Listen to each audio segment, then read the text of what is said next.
Olá, eu sou o Victor Lucas Ramos Granado, aluno de licenciatura em Química, e hoje eu vou estar apresentando junto aos meus colegas Julia Poncho, Larissa Fernandes e Leandro Nassar um trabalho sobre Fritz Haber e a síntese da amônia, da disciplina História e Filosofia da Ciência, do professor José Otávio Baldinato. Contexto histórico. No século XVIII, o Brasil passou pelo Segundo Ouro e pela Inconfidência Mineira, um movimento separatista de grande impacto na época. Enquanto isso, na Europa, ocorreram mudanças profundas sociais, políticas e econômicas devido ao Iluminismo e à Revolução Industrial, levando a um aumento da industrialização. Nesse mesmo período, importantes descobertas científicas contribuíram para a síntese de amônia, no qual os primeiros acontecimentos foram o nitrogênio, que foi descoberto em 1772 por Rutherford, que usou a partir do ar. Em seguida, Carl descobriu a amônia em 1777, através de experimentos com urina. Assim, mais tarde, Henry descobriu o hidrogênio e formulou a composição da água. Houve o desenvolvimento da teoria do flogístico, que influenciou os primeiros experimentos para a síntese de amônia. Joseph Priestley também realizou seus experimentos para sintetizar amônia a partir de nitrogênio e hidrogênio, mas seus resultados foram inconclusivos. Já em 1756, Joseph Black fez suas descobertas importantes sobre o dióxido de carbono, mostrando que ele não era apenas uma substância presente no ar, mas também podia ser produzida a partir de outras substâncias. Essa descoberta foi fundamental para a compreensão da natureza do dióxido de carbono e abriu caminho para os estudos futuros da síntese de amônia. Já no século XIX, o Brasil viveu sua independência, enquanto a Europa passou pela Segunda Revolução Industrial. No campo da síntese de amônia, as primeiras tentativas ocorreram em 1800 com Henry utilizando corrente elétrica em mistura de hidrogênio e nitrogênio. Frederick Wöhler tentou produzir ureia a partir de cianato de amônio, mas ainda sem sucesso. Com grandes avanços na termodinâmica e na catálise, William Hansen e Sidney Young tentaram decompor amônio utilizando filamentos de ferro, mas ainda seus resultados foram inconclusivos porque eles não conseguiram explicar essa separação e como ela se dava. Ainda durante o século XIX, a escassez de salitre e nitrato de sódio, utilizado na fabricação de fertilizantes e pólvora, levou diversos cientistas a focarem na fixação do nitrogênio. William Crookes foi um desses cientistas. Haber, por sua vez, publicou seus experimentos em 1907, ridicularizados por Nash durante um encontro na Sociedade de Bunsen. Assim, determinado a se vingar, Haber desenvolveu um novo processo de liquefação do ar, envolvendo a formação de formiamato, uma importante conquista na sua carreira científica. O Brasil venceu a Era Vargas enquanto a Europa passava pela Primeira Guerra Mundial. William Crookes, mencionado anteriormente, conduziu estudos sobre a fixação do nitrogênio. Fritz Haber e Carl Bosch foram fundamentais no desenvolvimento do processo Haber-Bosch, que permitiu a produção em larga escala de amônia a partir de hidrogênio e nitrogênio. O processo envolve várias etapas. Primeiramente, o nitrogênio e o hidrogênio são combinados em um reator de alta pressão, geralmente utilizando ferro como catalisador. A reação ocorre em temperaturas elevadas, em torno de 500 a 500 graus Celsius, e pressões muito altas, cerca de 200 e 300 atmosferas. Durante a reação, o nitrogênio e o hidrogênio se combinam para formar a amônia. No entanto, essa reação é reversível, o que significa que parte da amônia produzida se decompõe novamente em nitrogênio e hidrogênio. Assim, para conseguir contornar esse problema, é necessário resfriar e condensar o gás de saída do reator para separar a amônia já produzida. Assim, a amônia resultante, então purificada, é resfriada para ser armazenada ou utilizada em diversos produtos industriais. Ela é amplamente utilizada na produção de fertilizantes, pois fornece o suprimento de nitrogênio essencial para o crescimento das plantas. Além disso, a amônia tem aplicações em produtos químicos, na indústria farmacêutica e até mesmo como combustível. O processo Haber-Bosch foi um marco na indústria química e desempenhou um papel fundamental no processo da agricultura moderna, permitindo o aumento da produção de alimentos em larga escala. Ele trouxe também avanços tecnológicos e sustentáveis, apesar de demandar altas pressões e temperaturas, sendo considerado um dos principais processos industriais do século XX. Fritz Haber nasceu na atual Wrocław, cidade localizada na Polônia, no dia 9 de dezembro de 1868, em uma família de origem judaica. Cresceu em um ambiente no qual seu pai era um próspero comerciante, porém decidiu estudar química e, com seus 18 anos, iniciou seus estudos. Assim, consegue seu doutorado em Química Orgânica em 1891. Depois, Haber passa a lecionar e a seguir a carreira acadêmica na Universidade de Jena. Em 1901, se casa com Clara Imauer, sua conhecida de infância e a primeira mulher a se doutorar em Química na Universidade de Breslau. Já em 1906, se torna professor de Físico-Química e Eletroquímica. No ramo de pesquisas, Fritz Haber trabalhou em diversos campos, dentre eles a síntese da amônia, com a qual começou a se ocupar em 1904. Porém, um tempo depois, desiste dessa ocupação devido à obtenção de baixos rendimentos. Mas, em 1907, publica seus dados experimentais, obtidos com Le Rossignol. Porém, outro cientista, Nernst, ridicularizou Haber, dizendo que seus resultados eram incorretos.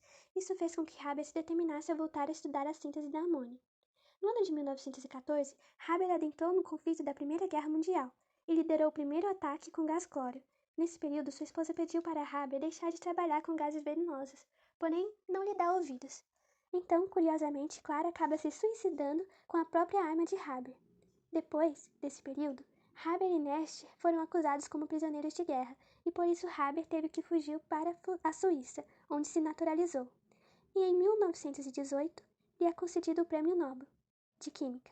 Porém, é realizada a cerimônia apenas em 1920 por causa dos conflitos. Com a ascensão dos nazistas em 1933, Haber não pôde ficar na Alemanha e em 1934 falece na Suíça no dia 19 de janeiro. Carl Bosch nasceu no dia 27 de agosto de 1874, na Alemanha, onde seu pai era proprietário de uma empresa que vendia e fazia instalações de água e gás. E no ano de 1894 vai estudar na Universidade Técnica de Charlottenburg, em Berlim, engenharia mecânica e metalúrgica. Depois disso, passa a estudar química na cidade de Leipzig e consegue seu doutorado em química orgânica em 1898. Logo depois consegue ser contratado na BASF e trabalhou em vários projetos dessa empresa. Inclusive, seu prestígio foi importante para a empresa decidir pelo processo de síntese da amônia estudado por Haber. Então, Bosch passou a gerenciar a implementação deste projeto. No ano de 1931, recebe o Prêmio Nobel de Química por suas contribuições à química industrial de altas pressões e falece no dia 22 de junho de 1941. Alvin Mittasch nasceu no dia 27 de dezembro de 1869 em Lobau, na Alemanha. Ele estudou Ciências e Humanidades na Universidade de Leipzig e depois se doutorou em Química em 1901. Desse modo, pôde começar seu trabalho como assistente de Bosch na BASF em 1904 e em 1909 começou a estudar os catalisadores para a síntese da amônia. Por causa disto, Mittasch recebeu várias homenagens. Uma delas foi a criação da medalha Alvin Mittasch para a premiação de trabalhos em catálise. Ele falece no dia 4 de junho de 1953. Quanto a Robert Lee Rossignol, ele nasceu em 1884 na Inglaterra, se graduou no University College em 1905 e logo depois foi para a Alemanha para trabalhar com Fritz Haber. Muito se destacou por suas habilidades mecânicas, o que foi essencial no caso da síntese da amônia. Na Primeira Guerra Mundial ficou prisioneiro, mas é liberto alguns meses depois. E depois trabalhou no desenvolvimento de válvulas eletrônicas de alta potência. E falece no ano de 1976. Bem, agora eu vou detalhar mais sobre a produção de amônia por meio do processo de Haber-Bosch. É importante destacar que Haber e Bosch foram os principais pivôs no processo histórico de desenvolvimento da produção de amônia. Isso se deve, principalmente, a trabalhos específicos relacionados à química e à própria engenharia dos materiais que foram desenvolvidos para a síntese. O Haber, por sua vez, ficou encarregado de melhorar os estudos termodinâmicos e cinéticos do processo, embora ele não tenha sido o único, porém ele foi o mais bem-sucedido nessa questão. Além disso, realizou todo o processo a altas pressões e temperaturas e também, o principal, ele conseguia fazer a reciclagem dos gases que não foram aproveitados durante a reação, ou seja, todo nitrogênio e hidrogênio que não formaram amônia, eles passavam por um processo cíclico de reciclagem e novamente reagiam para formar amônia. Já o Bosch, que ficou responsável pela otimização do processo, percebeu certos problemas. Por exemplo, o hidrogênio reagia com o carbono da liga de ferro, formando metano, e isso prejudicava toda a estrutura do aparelho. Como solução, ele decidiu desenvolver uma estrutura, uma tubulação, em que o revestimento primário era de ferro doce, ou seja, aquele que era menos resistente, porém não tinha presença de carbono, então ele era imune a esse hidrogênio, e a parte do hidrogênio que fundia através desse material chegava ao revestimento secundário, que era feito do próprio carbono, a liga de ferro e carbono. No entanto, ele continha certas porosidades, mantinha a resistência do próprio material, porém o gás ele vazava e evitava de reagir com o carbono. Aqui nessa imagem, o processo de Haber-Bosch começa mesmo a partir da metade da imagem para a direita. À esquerda é só a obtenção dos gases essenciais. Então esses gases passam pelo reator, a qual é destinado a outro compartimento, em que os gases são resfriados e a reação acontece, formando a amônia e liberando os gases que não reagiram, que é o nitrogênio e o hidrogênio. Eles passam pelo arrefecimento, em que o amoníaco líquido é coletado, depois os gases retornam para o reator, em que a reação ocorre novamente. Podemos nos perguntar o que o caso da síntese da amônia pode beneficiar em nosso trabalho com os alunos do ensino médio. Muitos alunos relatam certa dificuldade em matérias relacionadas à química e ciência da natureza.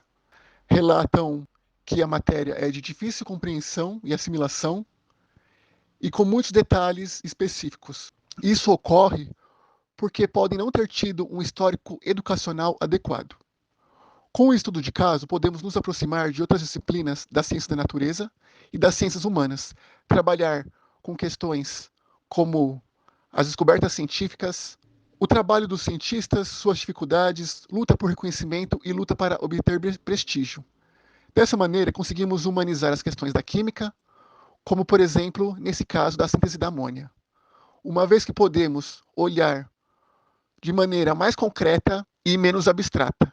Como um exemplo desse método, podemos estudar mais a fundo a questão dos catalisadores. No caso, os catalisadores, eles são a base de ferro, potássio, alumínio, cálcio e magnésio. Em seu trabalho, eles auxiliam aumentando a superfície de contato, favorecendo o ambiente onde moléculas de hidrogênio e nitrogênio podem se unir, ajudando na quebra das ligações químicas, na formação de novas ligações, fazendo com que aumente a velocidade da reação e que ocorra a uma temperatura e pressão mais baixas. Tudo isso pode ser visto num gráfico, tendo um imenso valor didático, onde os alunos podem, de uma maneira mais adequada, acompanhar esses fenômenos. O novo ensino médio tem em seu currículo um itinerário formativo chamado O Conhecimento e Sua Aplicabilidade, que trabalha a história da ciência. O professor de química pode trabalhar em conjunto com seus colegas para aproximar de diversas disciplinas, fazendo com que a escola transmita uma mensagem mais única, compreensiva e menos confusa para seus alunos.